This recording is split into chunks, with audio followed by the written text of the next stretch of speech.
You're about to hear the tones of the Gamechanger Audio Auto Delay. Let's get into it.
Welcome back, folks. My name's Shane. In today's video, we're checking out an inspiring delay pedal from the folks over at Gamechanger Audio.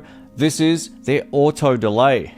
Now, when this first arrived to the house, this scared the absolute crap out of me. But after getting my head around what it does, it's one of the most innovative delay pedals I've ever reviewed. One of the great things about this pedal is at its core, it's a 3-in-1 delay pedal. We get tape, analog, and digital delay, and you can switch modes thanks to the little toggle switch here in the center. It can run in both mono and stereo mode, thanks to all of the input and output jacks on the back. If you do plan on using this like a regular delay pedal, I know it looks like it's got a lot of controls, but all of these larger controls here around the top are the only ones you need to worry about, which are level, tone, time, and repeat.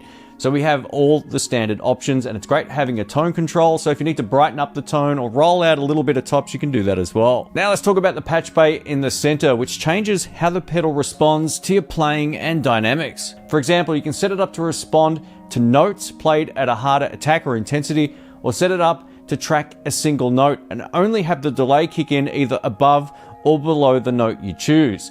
This means if you play soft, you have all your notes without delay, but when you dig in really hard, it starts to kick in. Again, this is arguably one of the most innovative delay pedals because you can set it up when it's on to only respond in certain scenarios, which I really like. Most conventional delay pedals are either on or off. That's it, there's no in between. But with this, you can make it work in a very different way. We'll talk more about the settings and configuration of this shortly, but I want to showcase a range of different tones outside of what most people would expect from a pedal like this. I think most people assume that this is only for people who play ambient styles of music. That's not the case. You can use it for any style of music, and I'll do my best to showcase how it works with some unique settings and using the dynamics and note tracker option as well. And we'll also see how it works just for getting some rocking tones a little bit later on, so stay tuned for that. This video will be a tone sampler rather than a video on how this works, and if you're looking for a full setup video, check out Gamechanger's video I've linked down in the description box. A huge thanks to Gamechanger Audio for sending this out. If you want to take a look at this, I'll link down to their website in the description box. Let's get stuck into the first clean tone sample. So the rhythm guitar is set up using the digital delay option, so this toggle switches to the right-hand side, and I've got the ping pong or stereo effect set to 50. I have the rhythm guitar dialed in with dynamics in mind, so if I pick the chords at my regular intensity, the delay will be on the signal, but when I pick soft at the end on the rhythm guitar, you'll hear that there's no delay whatsoever. I love the fact you can set a threshold for the dynamics for when you want the delay to kick in or not. Now, when it comes to the lead guitar section here, I've set it up so I've picked a particular note using the note tracker on this unit, and this allows me to set it so all notes above that note will have delay, but anything below it won't. I'm also using the tape delay for this lead section with the stereo effect set to off. If you like to play clean, these modes are beautiful. Let's have a listen.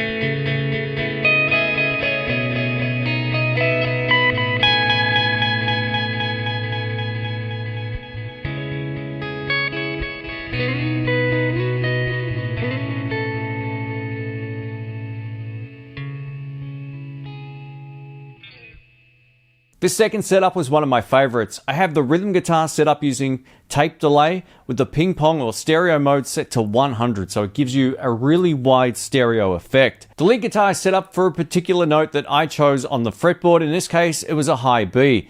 There's no delay below that, but it will kick in above it. Pay close attention to what's going on my lead guitar. It's basically dead dry until I get right up the fretboard. The pitch and dynamic controls here are used to set the thresholds at which the delay pedal will actually interact with your playing, and you get visual representations thanks to the LED lights in the center of the unit.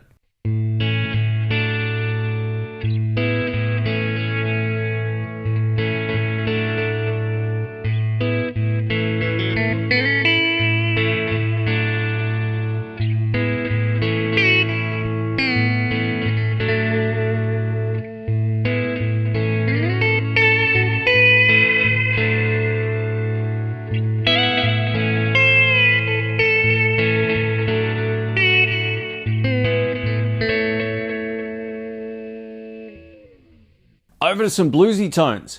Wait, what? I bet you didn't think this would work for blues, but it absolutely doesn't. It sounds wild. So I've got the note tracker set up for my low E string. The analog delay will only kick in when I play the low E notes. Take note of how this actually responds. So I can play everything other than the low E string and there's no delay. Kick it in and I've got a beautiful sounding analog delay. And again, this is only using the large controls on the front. No patch cables required.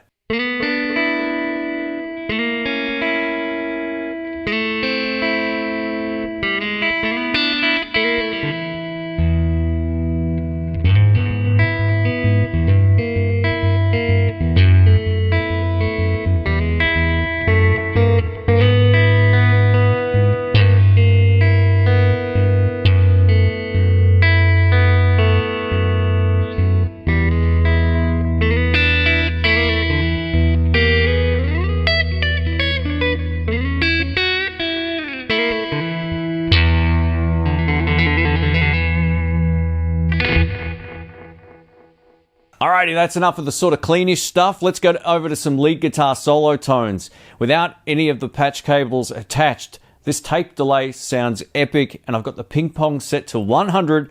Pair that with the drive tones of the Marshall DSL 40, thanks to the Kemper back here, and you've got yourself an epic tone. This mode again only utilizes the large controls on the pedal, which include level, tone, time, and repeat. Let's have a listen.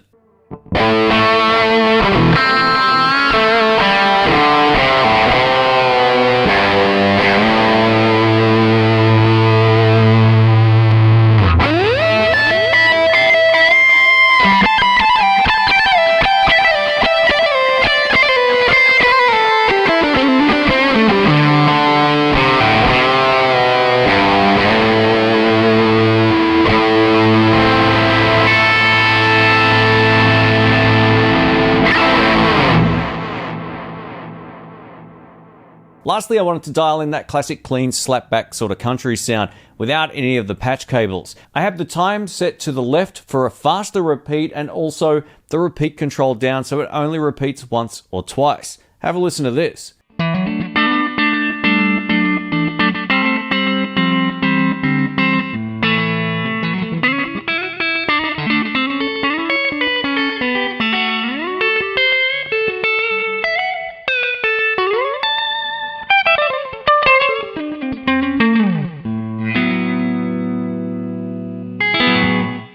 Alright, let's wrap this up. I'm going to give you my final thoughts so far on the auto delay from Gamechanger Audio. So obviously there's a lot going on. The whole patch bay here can respond in numerous ways outside of how I've showcased it in this video, and it can also interact with the other pedals in the range. Now I do have one of their chorus pedals here as well, which I'm going to test out coming up shortly, but I've just sort of scraped the surface with this video because this is one of those pedals, if you get overwhelmed with information at the start, it sounds too complicated. But what I found with this is using it like a straight up delay pedal, whether that's tape, analog, or digital, it sounds absolutely beautiful. I would have no hesitations using this on my pedal board.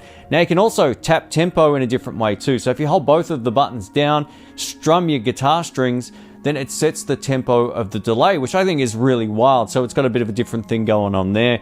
I love the fact that it's both stereo and mono, and the ping pong effect really does sound beautiful. After chatting to the guys from Gamechanger Audio, I came to understand where their head was with this. It was either use the patch-based system here, which is unique and different. It's also not that complicated. It comes with a whole bunch of different patch cables.